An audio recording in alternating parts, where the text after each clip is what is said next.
Welcome to the Money Mastermind Show. Let's talk money. Welcome to this special episode of the Money Mastermind Show. We are live from the Trade King podcasting stage at FinCon. So today's episode of the Money Mastermind Show, we have Peter Anderson of Bible Money Matters. We have Tom Drake from Canadian Finance Blog. And I am Miranda Marquardt from Planting Money Seeds. We are missing two of our compadres today. Kyle Prevost from YoungandThrifty.ca had a delay in his flight. So instead of coming in right now, he'll be in like when this is over. And Glenn Craig from Free From Broke is not with us today. He has a fancy new job and staying away from FinCon. Today we're going to talk a little bit about financial experts. What makes an expert, and are some of these gurus wrong sometimes? Why are they considered experts if they are wrong? What makes an expert? I know that sometimes I have a hard time because I don't have a credential. I don't have a money credential. I'm not a financial planner, but I write about money. And I've been doing it for 9 years. So a lot of the time, even though I'm not really an expert, I feel like an expert, but then I don't feel like an expert. It's very confusing. It's an existential crisis. Let's go ahead. What do you think, Peter, makes an expert? Well, to me, what makes an expert is really just somebody who knows more than I do in almost any given topic. So, but typically it's going to be somebody who has expertise or skill, experience in a certain niche area. Maybe they have extensive knowledge on a subject of expertise based on research, an occupation in a particular area, licenses, degrees, certifications, those types of things. But really, they have something that gives them some credibility. That's right. Well, we're going to go ahead and find somebody from the audience to come up. So come up here, Alan. Come up here, join us on stage. Yeah, right over here. Hello, I'm Alan from the audience. Hi, Alan. So tell us, Alan, what is your site, first of all? The site is realmoneylife.com. Awesome. So we're talking about financial experts today. And what do you think makes a financial expert? Do they need to have credentials, or do they just need to know their stuff? Yeah, you know what? It's like everything else. It's everything else concerning teaching and learning. When you look for a good teacher, they need to have basically three qualities. One is they need to have knowledge. They need to have some good basic knowledge about what it is they're talking about. And number two, they need to have a passion for it. They need to have some emotion in it. They need to care about it. Now, those two by itself sound great, right? It's not enough. Without the third one, forget it. The third one is they have to care about you. If they don't care about you, if they have no compassion for you as a person, you can learn something from them, but don't ask them questions about your life, because basically they don't care. So if they care about you, if they care about the subject, and if they know about the subject, you have somebody good. Well, see, there we go. So it's really not about credentials. It's more about the knowledge and the passion and that caring. Well, the credentials could go into the knowledge of knowing. It could be proof that they know something, but that doesn't mean that they care about you or that they care about it. Okay, that's a very good point. Thank you, Alan. You're so welcome, Miranda. So, Tom, what do you think? What, in your mind, makes a good expert, a good financial expert? Well, I also agree that I don't think credentials matter as much. Maybe we're biased a little bit because we're bloggers. Right, we don't have any. Well, you're a financial analyst, so you actually have sort of credentials. Sort of. It's a corporate world instead of personal finance, but some of it transfers over. But I think what makes you an expert is establishing that credibility over time. Like, if you're a blogger, one blog post doesn't do it, but after a while you get known, you might get some media attention. That certainly helps. It's almost more in branding and knowledge than it is actual credentials. I think that makes a good sense. I think that's interesting that you mentioned branding. A lot of the time when we see financial experts, we see them branding themselves and getting out there on TV and talking about things and trying to position themselves. And where does that kind of fall with you for choosing an expert? What do you kind of think about that, Peter? I mean, are you really paying attention to that branding? Does that matter? Yeah, I think a lot of people will go with just the brand. Anybody can call themselves an expert and brand themselves as an expert. It doesn't necessarily mean that they are an expert. I like a quote from Mark Twain where he said he defined an expert as an ordinary fellow from another town. That's awesome. So basically, maybe you're not familiar with them, but they say they're an expert, so they are, whatever. But, it really goes to the idea that experts are great and they can teach you a lot. You know, it's good to seek out experts on personal finance like we do, or whatever the topic might be. But you can't let that be an excuse for not thinking yourself. You have to take what they're telling you, the research they're giving you, and think about it yourself. Do your own research and take it with a grain of salt, really. Where do you stand on that, Tom? I mean, how do you feel about doing that? I think Peter makes a good point about how you don't want to just take it and mindlessly follow what they tell you. Like, do you ever do that sometimes? Like, listen to something that a financial expert or a guru has told you and then sort of tweak it a little bit?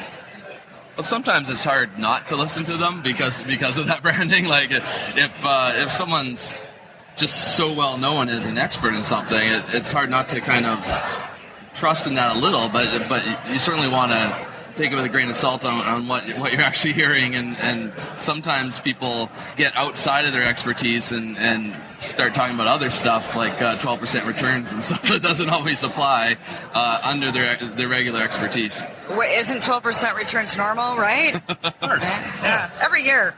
Solid, all the time.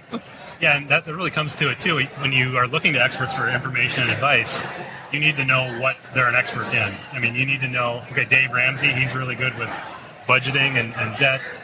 Some of his investing advice maybe isn't the greatest all the time. Right. Same thing for Susie Orman. Maybe she's good on budgeting and stuff like that, but again, maybe investing isn't her forte. Or debit cards. Debit cards, apparently, right, exactly. And I think that's something that one of the guests of our show, Joe from Stacking Benjamins, brought up once. I think he was on to talk about that once, about his white paper and talking about what Peter mentioned, that sometimes the guru is not for you.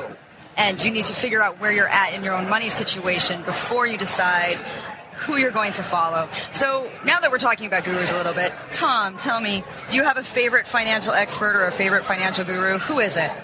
Well, I got a Canadian one that kind of got me interested. Was David Chilton wrote The Wealthy Barber. It's very basic. It's very beginner.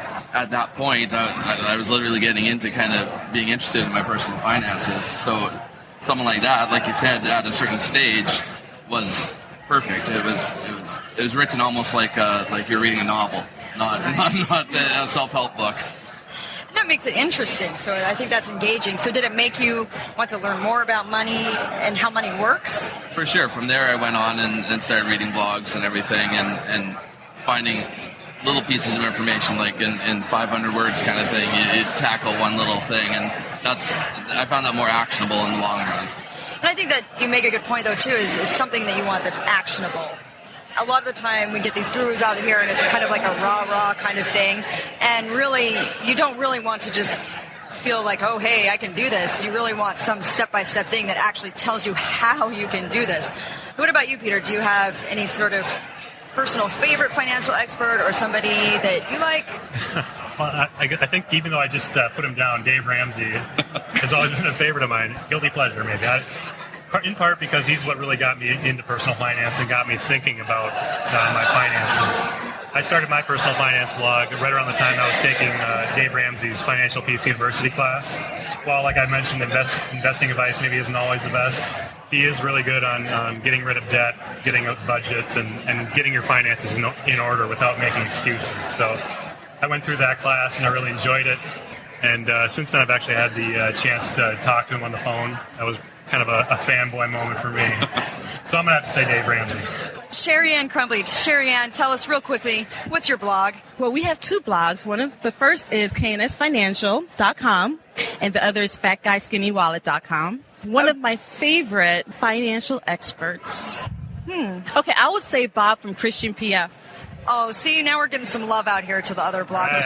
Right. Why do you like Bob? What about Bob makes you want to read him and follow his advice and do everything he says? I think Bob's laid-back style, he's just very simple. He makes things extremely plain, and he makes it seem very easy to accomplish, and I appreciate that. Very good, very good. Thanks, Sherry Ann. So let's get some other ideas about good financial advice. Khalif, come on up. Khalif Crumbly, and my sites also are KNS Financial and like you're Fat married Guy or Skinny something. Wallet. Yeah. Yeah, when you say expert, That's what we're talking about. It's whoever you think is an expert. Do you think like a big guru, a branded guru? Like his favorite is Dave Ramsey, and he likes The Wealthy Barber. And I haven't shared who mine is right now, but Oh, okay. yeah. So you're gonna have and she likes Bob from Christian PF. So who do Okay. you like? Whose advice do you think like resonates with you? Honestly, when I think of someone whose message is different, it's Paula Plant, and I don't know if she would be considered an expert because Oh, she's yeah. a PF blogger. You know, she always has. I always think of her tagline: "You can afford anything, but you can't afford everything." Right. And I think that so many of us miss that message, and we think that we have to go through life trying to get, 30% of every area that we can, rather than Right. pushing at 100% towards the things that we absolutely love, and then just maintaining or doing away with the things that don't bring us too much happiness. Or Yeah, and that's always been one of my favorite philosophies too. So yes, so we've got Paula Pant from Afford Anything. Very cool. All right, let's see. Harlan. All right, who's up? Harlan's up. all right. Harlan's going to tell us Hello, who everybody. is your favorite. So first, tell us who you are, what you're doing, and who your favorite financial expert is. My name is Harlan Landis, also known as Luke, also known as Flexo at times. I had a website called Consumerism Commentary, but now I work on the Plutus Awards and the Plutus Foundation, which is a nonprofit community foundation for the financial media. So you want to know who my favorite Who is your favorite financial expert?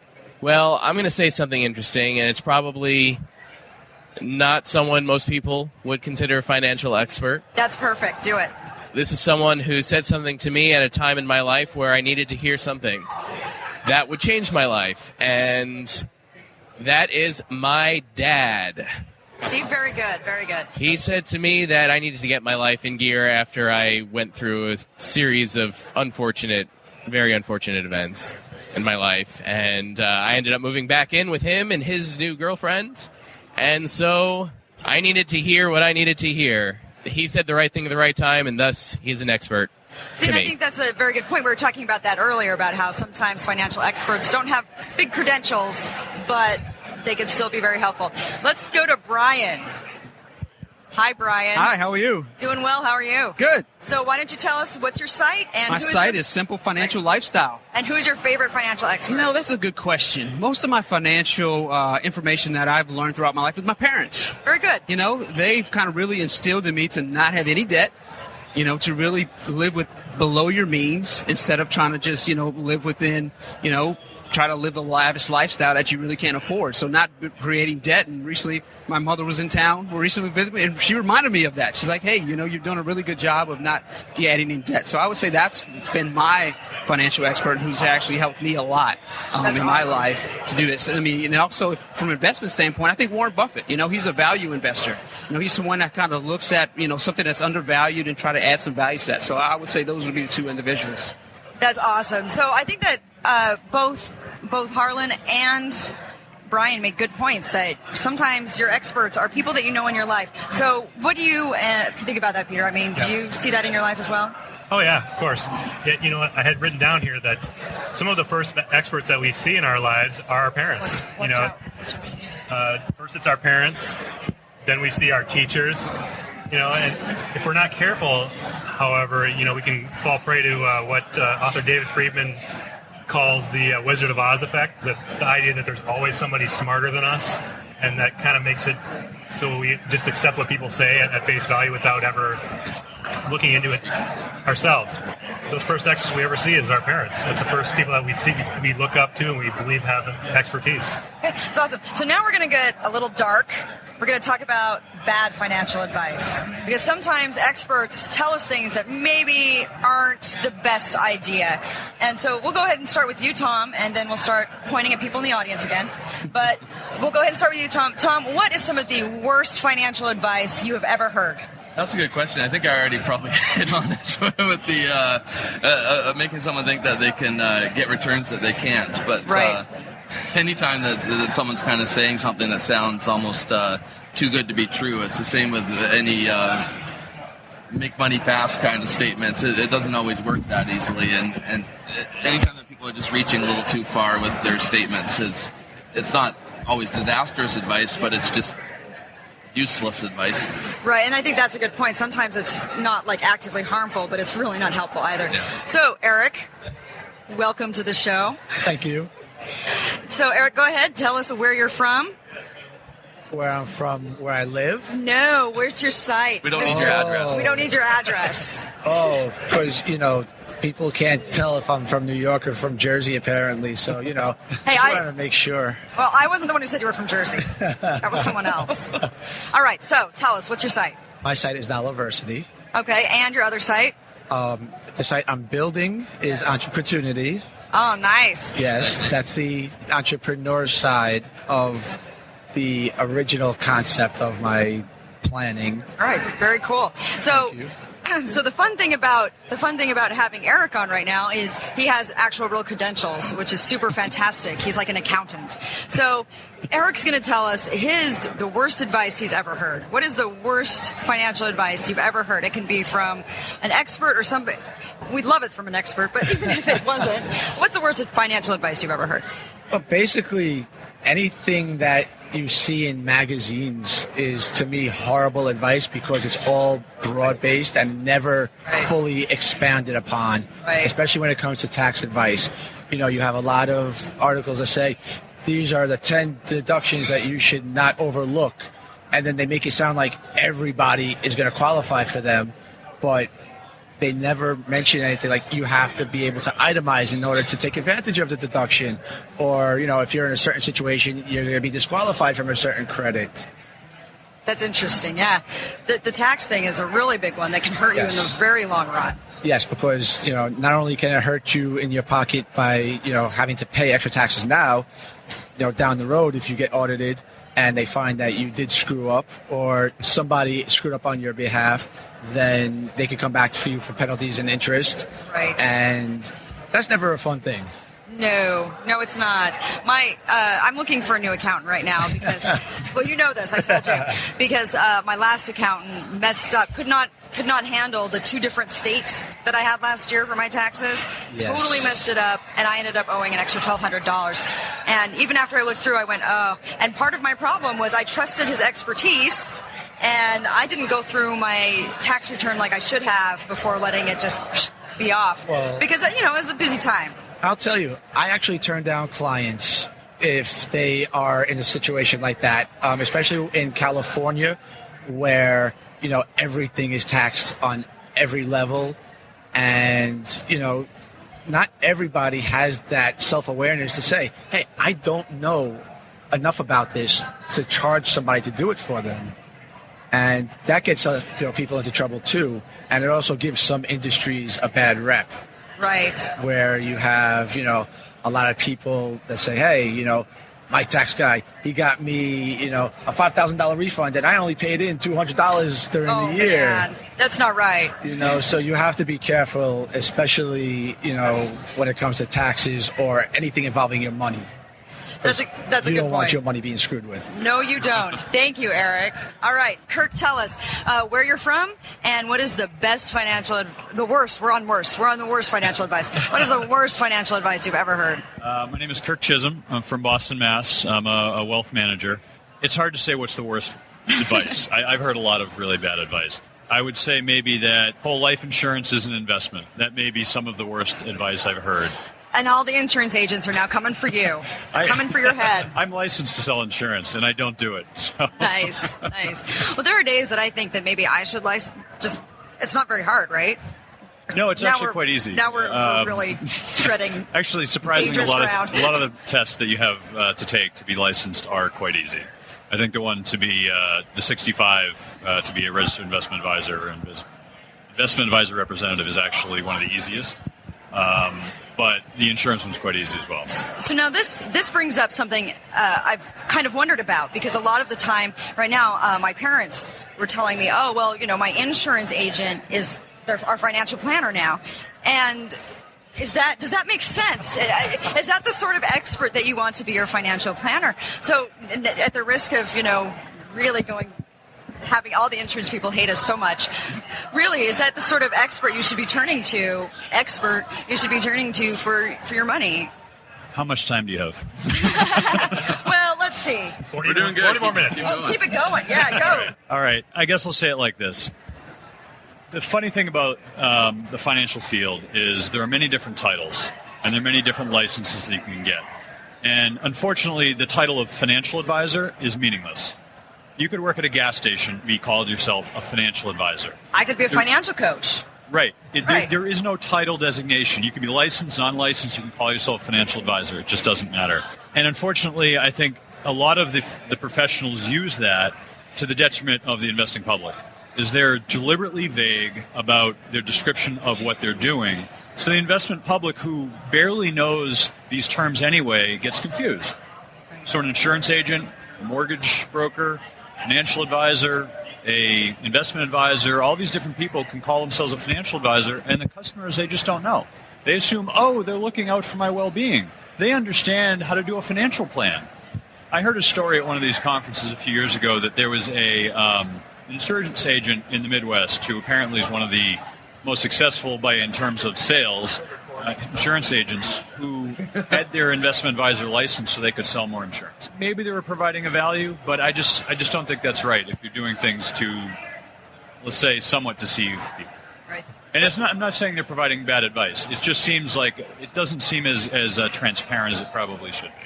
And I think that's an interesting point when you talk about the confusion, because everybody has these different qualifications and all these letters behind their name, and the more letters you can throw behind your name, the more impressive it looks. But maybe it's not always best. I think experience has a lot more benefit to an investor than a designation, because a designation will teach you the logistics of maybe how you ought to do things. Experience will tell you what's wrong with those things. So if you have these, let's say, modern portfolio theory or the random walk or all these financial economic theories, you look at them and say, wow, that's great. But when you really come down to it, you realize, well, actually, these things are incorrect because of these reasons. That's something that people don't understand unless they have experience. People who are investors or, say, like a hedge fund investor, they're not successful because they got their CFA. They're successful because of experience, because of wisdom, things like that. That's, in my opinion, that's more important than getting a designation. And in all my years that I've been doing this, I've been doing this for 16 years, I've only had one person ever say, unless you have a designation, I will not work with you. Only one. Wow. So I don't know if the investing public really cares about the designation. That's interesting. All right, so Steve, go ahead. Tell us where you're from. And tell us your site. Yep, your site. Yeah, so my bad. I am from Mountain View, California. The site I run is mywifequitherjob.com, where I mainly write about entrepreneurship. And I would say the worst advice that I ever got was from an investment advisor who actually told me to put all of my money into stocks. And it was at like the worst possible time. And I ended up losing a lot of money, and I didn't feel comfortable putting all my money into investments at the time, but he kind of guilted me into it. So nice. So that's interesting. Kind of going back to what we were talking about before, that sometimes the advice given isn't that great, and sometimes you have to be comfortable with it. Kind of what Alan was talking about before, that you need to be comfortable with what you're feeling, and the person who's advising you should be somebody that So here's the thing. It was a recommendation. It was a family friend, which made it even worse. Oh, boy. That's the worst. Actually, a very close family friend who just happened to do investments, and I didn't feel like I could say no because she was such a good family friend. Oh, that's rough. So that makes it tough, yeah. There's a good lesson in itself, actually. You should never work with anyone that you're related to, I think. That's right. What did they say? The people you should never take investment advice, family members and coworkers, those are people you should never take investment advice from. Keep hammering away at this, but I think far too often people just blindly follow experts because they feel like that person knows more than they do. You know, the problem is far too often experts are just wrong. You know, if you look at studies, as much as 90% of physicians' medical knowledge has been found to be substantially or completely wrong over time. Oh, wait, did you just say medical? Yes. Oh, my gosh. And there's a 1 in 12 chance that a doctor's diagnosis will be so wrong that it causes the patient significant harm. So these are some pretty big experts, you know, doctors, somebody we trust that always get it right. You know, you go on from there, experts in other fields, economists, they're shown to be wrong time and again. So, again, I'm coming back to the point where we need to look to experts to find out things we don't understand or don't know about, but then we need to do our own research and not just blindly follow the advice. going back to people we should never take advice from, Tom, tell us, who would you, other than, is there anybody other than coworkers and family members you would never take advice from, or is that pretty much it? It's not so much as a group like that who you wouldn't take advice from, but kind of like what Steve was saying is you want to pick somebody that actually knows what they're doing, and getting a referral just because someone knows someone or someone's related to someone, that's not the kind of credentials you're looking for. Like it doesn't have to be the letters after the name, but you want to do proper research and actually pick someone that's going to help you, not just simply be a relative or anything like that. Yeah, that's a really good point. We too often get caught up in these kind of affinity situations where we have this connection with somebody and we think, oh, well, I can trust them because they belong to my church, or they belong to my family, or they belong to my civic club. And really, that's the kind of advice you're not really looking for. That's not the level of research you want. That's right. But hey, we've got a couple more audience members who have joined us. It's super fantastic. And we're talking right now, and Scott's here too. All right. So we've got these audience members who have joined us, and we're talking about financial advice. Who wants to talk? That's right. Grab the mic. Who's ready? So... We won't bite. Right now, we've talked about bad financial advice, but now we're going to talk about good financial advice. So, what is some bit of good financial advice that you've heard and that you have used in your life? Oh, first of all, tell us who you are and what your site is. Okay. My name's Linda P. Jones. I'm with Be Wealthy and Smart, BeWealthyAndSmart.com. I take a little bit of a different approach because a lot of my own advice, not only was I in the industry for 30 years, but a lot of my own advice is from my own wealth building. And so some of that tends to be a little bit non-traditional. And I'll share that with you because you've heard traditional advice, so maybe this will sound a little different. All right, let's do it. Okay. Let's hear it. So one of the things I think that is really limiting in the financial world is that we're so stuck on looking in the rearview mirror. We're so stuck on where have we been? What is the track record of what we're investing in? And right now I feel like asset allocation models are really broken because that's interesting because that's like the thing right now. Yeah, they're completely broken because we typically would go from moving from stocks into bonds and moving a larger percentage of our portfolio into bonds as we get older. But because the bond market, the rates are near zero, and there's only one direction for interest rates to go, we know that there's going to be losses in bonds, especially long-term bonds in the future. So it really limits how people can provide that protection in their portfolio and that sort of easy income that they used to get that was sort of providing a buoy for the retirement. It really doesn't exist anymore. That's a really good point, that kind of we have to shake things up a little bit. Do you think that sometimes we get too complacent with where we're at as far as financial bloggers are concerned and the financial industry is concerned? Do we get too complacent and stuck in one thing that we think works well and then just kind of... I think we do. I think we get stuck in sort of what's happened in the past and not really looking at, we're in a unique space and time right now. I mean, we have a government that has $18 trillion in debt. We've never been in that in our generation or anyone who's alive. I don't think has had that happen before, right? We have, money flows moving with currency issues that are, we have other countries that have been in debt. So they have currency issues and debt issues. We have these interest rates that have been held down at lows, and we've never seen that in our lifetime. So we're at this unique sort of turning point where, yes, we as financial experts get into the, just dollar cost average and everything's going to be fine. That's me. Guilty. But what happens? What happens if we do have a repeating cycle like after 1929 where we don't see new highs till 1944? What do we do? So we really haven't addressed what are the different things that could be happening in the future. We're sort of just going along like everything's normal, and it's not. That's an interesting take. So what do you think about that, Tom? Do you think that sometimes we need to get out of the box a little bit and stop kind of getting caught with, we're all running around preaching to the choir a lot of the time. So I do think we kind of need to shake things up a little bit sometimes. Well, it was interesting about the asset allocation. I'm not a big fan of bonds, maybe because I'm still young enough right now anyways, but also because of the returns they have. So I'm completely stocks, and I'll probably stay that way longer than I should, according to most of the stuff we read. So, yeah, I agree that it's a little different world than 20 years ago. And because we love predictions, do you think that the stocks are going to be a good thing to be in for the future? I mean, do you think they're going to work out?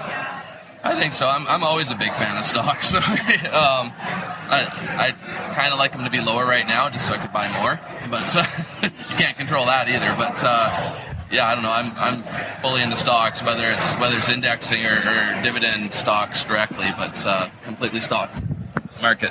That's a good point. That's a little bit different too. A lot of the time we don't think about, hey, let's just do stocks all the time.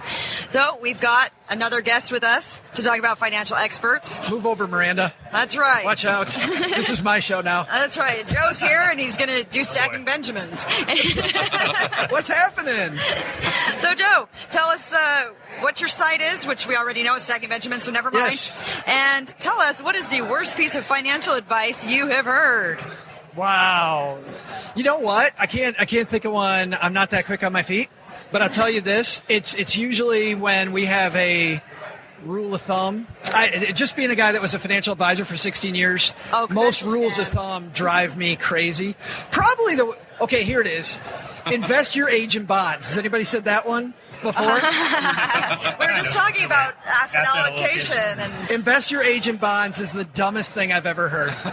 Like, what is that based on? It's not based on your goal. It's not based on when you need the money. It's not based on anything. Just, you're getting older, so maybe you need more bonds. No, you don't. How's that? So what you're saying is your financial plan should reflect what you actually want to do with yourself. Isn't that crazy? I know, it's nuts. That is. You are so crazy. Who thought of that? That's the weirdest thing I've heard, Miranda, right there. Yeah. Thank you, Joe. All right. Who's up? Who's up? Come on up. Come on down. All right. Welcome to the Money Mastermind Show. Thanks for having us. Yeah. So go ahead, tell us who you are, what your site is, and what is the worst financial advice you've ever heard. My name is Ty. And I'm Talit, and we are from hisandhermoney.com. So for us personally, the biggest mistake we made was the dumbest and the biggest financial mistake that we made. The advice that was given to us was to take out a line of credit on our home, a HELOC, to then invest into investment real estate, which we did. So we took that $25,000 and we went out and got an investment property. We rehabbed the property. We listed the property back on the market. And then the market crashed. And it was his idea. Yes. And so due to that sound advice that I got from the professionals, we now had 2 houses that we were responsible for, 2 tax bills, 2 sets of utility bills, and we were just newly married. And so we just found out we were pregnant. We were just newly married and a child on the way and 2 mortgages, thanks to that wonderful advice to take out money from our primary residence to go into a investment property. So we had an extra home for a year. So just out of curiosity, you don't have to name names or anything, but what was the profession? Was this like a financial planner? Was this a real estate guru? Who was this? Where did you get this advice? It was a friend/real estate guru. I see. Because that's the way everybody was getting properties at that time. It was the quote-unquote other people's money was the way to go in real estate. Why use your money when you can use other people's money? I see. Yep. That's interesting. And it goes back to what Steve was talking about when he was taking advice from friends. So thank you so much for joining us and talking about that. Sometimes that's a commonality with bad advice that people will get is that it sounds too good to be true, or it really resonates. It sounds like it's a really good deal. But in the end, when you actually look at it, it's not that great of a deal. So that's right. So let's talk a little bit about these things that seem like good deals and like it might be sound advice, but it really isn't. So how can you sniff that out? How can you sniff out, Tom, let's start with you, Mr. Financial Analyst. How can you sniff out the bad advice? How can you I've got a list here. Never mind. I guess again, from David Freeman in his book, Wrong, Why Experts Keep Failing Us. Okay. He says some commonalities with bad advice. First of all, bad advice is often very simplistic. they keep it very simple and it makes it sound very good, very easy to do. In reality, it's probably not going to be as simple as it looks. Another thing is that it's definite, it's universal, and it's very certain. They're saying, if you do this, this will happen. When in reality, maybe the markets go up or down, or it's not quite as certain as they say it is. And finally, that it resonates. Often the bad advice we're given, it resonates more because it's simplistic, certain, and it tells us what we want to hear. So some things to look out for. Yeah, so we have a couple more audience members up here. We'll start with you, Scott. But the question we're going to ask you is a little bit different. I want you to tell us who you are, what your site is, and then tell us how can you see when advice that somebody's giving you is bad. We're talking about financial experts and when the advice is good and bad. What's a red flag to you? How can you tell when somebody is giving bad financial advice? Okay, good question. So my name's Scott Mader. I coach over at Christian Stewardship coaching.com, and my wife and I do coaching together off of that site. For us, the major way that I think I can tell if advice is bad, and it's probably going to echo some of what was being said as I walked up. Generally, it's too simple, too straightforward. It basically sounds too good to be true. If you spend even 2 seconds thinking about it, it's like, wait a minute, you're selling me something, because what are you selling? It's too easy. I found that as a general rule, the quick and easy solution is usually not the right one. It's something that's going to take a little more time, a little more thought, a little more effort, a little more work. So if it feels too easy, feels too good to be true, it probably is. All right, that's great. Good to know. All right, so let's go ahead. We'll go to our other audience member. Here you go. Tell us who you are, what your site is, and what you look for as a red flag when you're trying to decide whether some sort of financial advice is legit. So my name is Jessica Garbarino. I'm with EverySingleDollar.com, and I focus on personal finance for single women specifically. And I got myself out of debt just earlier this year, so I paid off $56,000 in debt. And I'm teaching other women, thank you, I'm teaching other women to do so and helping them learn about personal finance as well. I kind of have more of an intuition feeling because of being a woman. We have like that sixth sense. And so when I feel like it's slimy... How did I miss out on that? Kind of when it feels slimy, like I'm getting, I feel like I'm watching an infomercial, at 1 o'clock in the morning saying, use these strategies. You're going to be able to get out of debt, in 2 minutes. And you're like, no, that's not going to happen, because it didn't happen overnight for me getting into a bad financial position. So again, quick and easy, but also that kind of slimy feeling that you feel like I need to take a shower or something after they pitch it to me. So that's my way. That's a great point, though, because a lot of the time, kind of what you're saying and what Scott was saying before, a lot of the time, if you step back and think about it, you realize that it's just not the thing to do. So I think we're about done. Let's go ahead and thank you very much. So let's go ahead and we'll go ahead and wrap it up a little bit. Let's end with one final thought from Tom. I liked what she had just said about the infomercial feeling. In defense of some of these experts that we've been all over here, I think some of the times they make things sound really simple, hopefully to get your interest. People like things easy. So I hope most of the time that when they say something simple and very straightforward, it's not that you just do this one thing and you're set. Hopefully it's like you get attracted to this expert and now you're going to go a little deeper into what they're actually saying and not just some little one line that they always use on the news.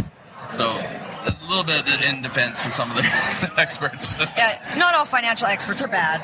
We're not saying that. But we are saying you need to think about who you're taking your advice from and think about whether it makes sense for you and then make that decision for yourself. Just think for yourself. Don't let experts think for you. Don't let your brain shut down when the experts start talking. That's right. Until next week, be good with your money. Thanks for joining us on the Money Mastermind Show. Get more information at moneymastermindshow.com. Don't forget to subscribe to the show on iTunes and YouTube and follow us on Google+.